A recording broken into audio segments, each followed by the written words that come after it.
Alright, so this is going to be really my first time doing a more like teaching of my theory that I've been working on, and I'm attempting a lot of new things on YouTube here, so bear with me, but let's dive into it, right? So we see here responsibility drive. This is ultimately, what I will use to explain something that I've been thinking about for a long time. Well, perhaps not a long time. I haven't spent my whole life thinking about it, but I would say I've spent a couple months thinking about this. And I think it's becoming a very important thought in my thinking that deserves to be explained and advanced as much as possible as I can do. So this is the attempt, right? So what is the responsibility drive? Here I'm using a sort of Leibnizian use of the word drive, right? Vis activa, which it's this very weird in between, right? So it's not quite potential and it's not quite the act itself, right? And that's why I find the word drive so good, because it's to drive is always to be driving towards, right? And so the etymology of responsibility, I've broken it down as answerable or promise in return, right? So this is the drive, that we're always driving towards responding. Now the question can be asked, what is it that we are responding to, which will get to our next question, right? What are we? The age-old philosophical question, why is there something rather than nothing, right? Are we being? Are we nothing? Are we less than nothing? Slavoj Žižek here. And what I'm saying is that whatever we are, we have a responsibility, right? This is the drive. We have the duty to respond. And so this is the given that I'm actually starting with, is that our drive to respond. I haven't quite concluded if this is an inherent a priori drive yet. I haven't concluded that far, but what I'm saying is that we have a drive to respond and that we're always responding, right? Whatever it is, whether we're being nothing, less than nothing, okay? And so here I introduced the conditionality possession argument, where I'm saying that the very fact that conditions exist and or must be maintained is in fact how we become possessed, right? And we actually don't have anything because we're always trying to meet the conditions and or maintain the conditions for the object of desire, right? And I give this example, right, where in order to claim that we possess being, I have to maintain the conditions of being. Therefore, we do not possess being, but rather being possesses us. So then we're thrusted back into the same question, right? Then what is this us? What are we, right? If we're the ones being possessed by being in this example, right? And so this is a this is a really rough graph of something that I'm still developing, so I would take this with a grain of salt. But to kind of break down this graph, is what I'm saying is that possession is a form of responsibility, right? Because it is a response, and avoidance is a kind of response. But ultimately, these things prove themselves to be not substantial, right? And then here, there's the condition of witness as a response, which is a concept I haven't quite introduced yet, but it's very similar to the idea of dwelling in death or nothingness or being, whatever we want to call it. You know, I just put death just because I like it. It can stand for anything. These are not solidified in any way, but the concept of witness is a kind of response, meaning a kind of responsibility that leaves open, right? That sort of dwells in the openness of everything else.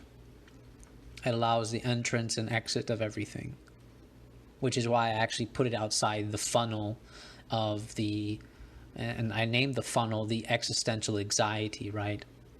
Which drives ultimately towards death. But I haven't developed this as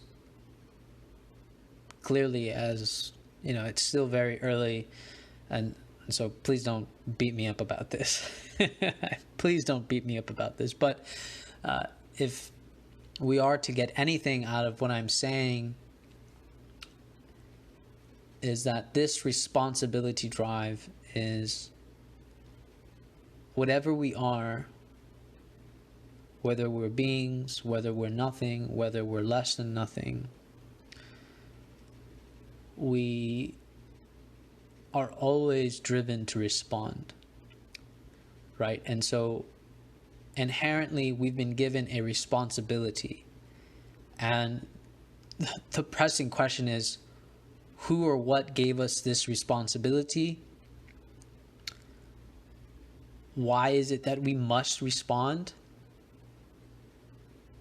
Questions that I haven't been able to answer. Well, I will attempt to answer, but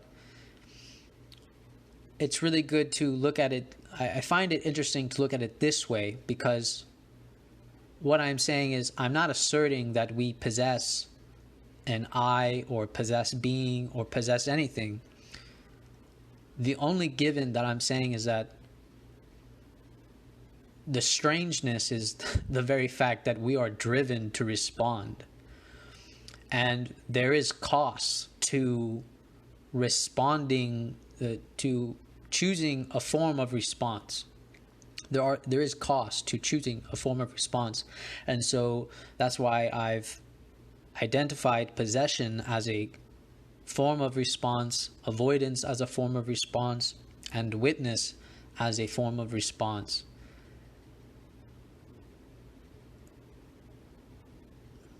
So hopefully that really begins to clarify that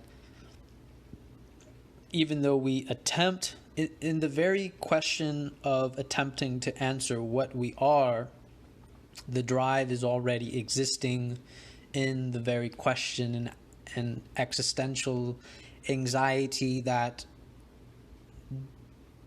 demands from us, right? Even no response is a response. And you can see this, right, in the avoidance, which I put there, because even avoidance is a response.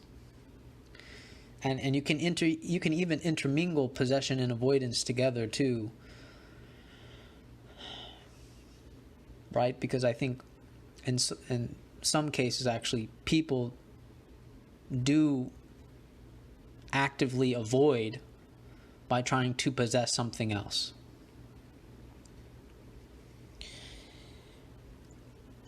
So that is how some of those responses can become intertwined.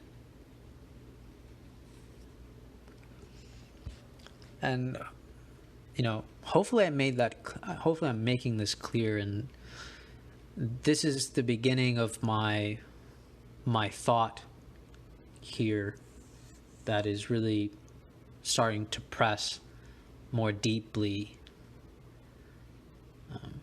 that whatever we are, we're just, we can't explain it, but we're driven to respond, right? And and it's so hard to deny that we're not driven to respond because of the very fact that this existential anxiety pushes us to respond.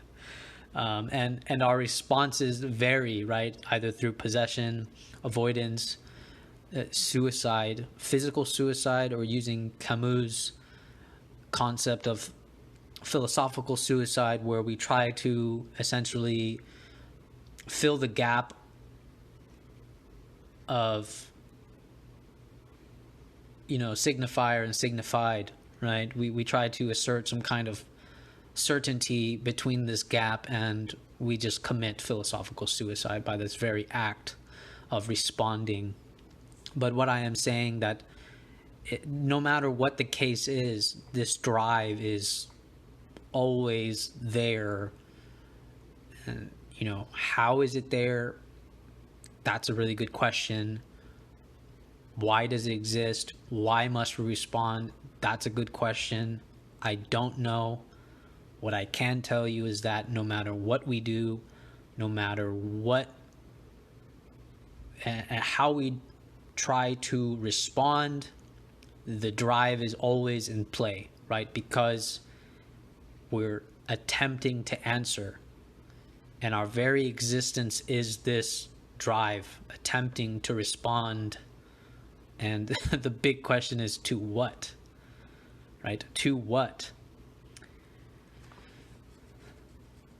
And how should we respond? And that's why I make, but at least, this is at least where I've advanced some thought in this, is that, well, if we look at possession and avoidance as forms of responses, then we can at least see that these are not, maybe we don't know the correct response, but we can at least root out the responses that don't seem to work in reality, don't seem to work because of what they lead to, right? Possession can lead to a kind of neurosis, and so does avoidance, right? All these kind of responses lead to self-abuse, abuse,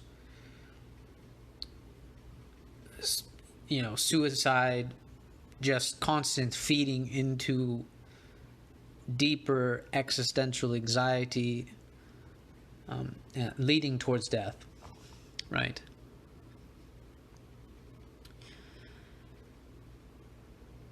And I think it's really important to identify those forms of responses, because maybe my concept of witness as a response is flawed. That's possible, but at least we can be confident that possession as a response is not a good response. It's not an adequate response. Avoidance as a response is not an adequate response either. So hopefully with more thought here and more contemplation, we can try to scratch at the surface of why are we demanded to respond, and who or what is demanding the response.